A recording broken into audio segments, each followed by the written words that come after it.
The primary purpose of this interview was to understand why more and more young people are turning to second-hand shopping, particularly among international students. I interviewed Charlie and current student at UNSW and Kara Tian, who sells second-hand clothing at the Sydney market. It helps of giving insight into this trend from both to the consumer and the seller perspective. Okay, introduce yourself, Charlie. I'm Charlie Lee. I'm doing a postgraduate business degree at UNSW and studying in Sydney right now. I usually buy and sell secondhand stuff like furniture or anything and home appliances on Little Red Book. Okay, thank you, Charlie. First question, what motivated you to start buying second-hand items? It began when I moved to Sydney. The living conditions there are expensive. I could only afford to pay rent if I kept my spending as low as possible. And buying items secondhand helped me achieve this. Okay, question 2, why did you first decided to buy something second-hand? It was one of the many furniture sellers I came across the Little Red Book. I was new to the city and had to buy many things. With my limited money, I decided that buying furniture secondhand was a great choice. Okay, thank you. Question 3, what about your spending habits changed? The habit formed quickly.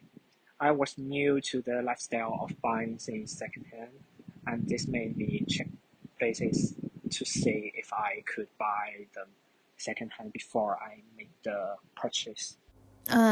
Question 4, what other places do you check to buy second-hand items?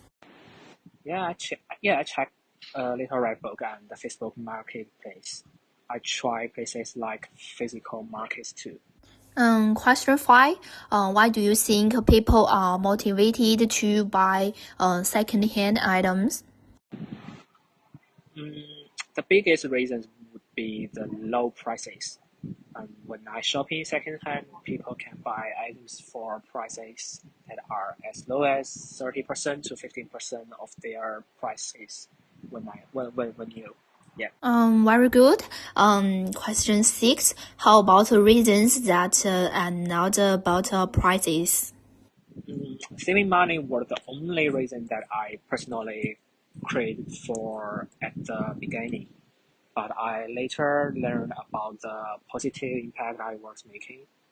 I noticed that buying things secondhand helps reduce the amount of waste that people produce on Earth. Question 7, does your income situation relate to your manner of spending? Many students manage to divide themselves between classes and jobs and still have unstable income. This impacts spending negatively. Question 8, does Little Red Book make an impact on the manner of spending? Many people use Little Red Book to share secondhand buys. Then people get the ideas that everyone is buying secondhand, and they start to buy secondhand too. Okay, the part is interview the Keratin. The first question, when did you start selling second-hand items?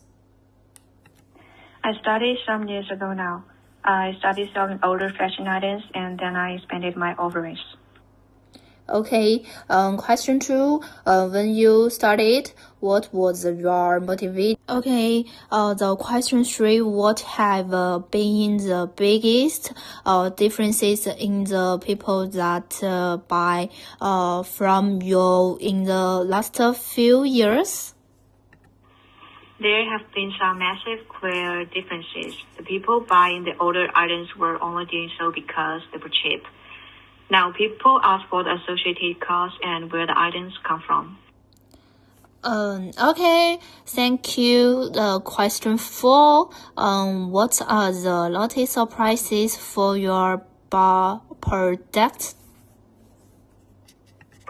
For example, a vintage denim jacket, a similar one sells for at least $30 at our store, but at a department store, the price goes up to at least $80.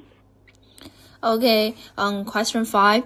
Have you seen changes with the lines of products you sell?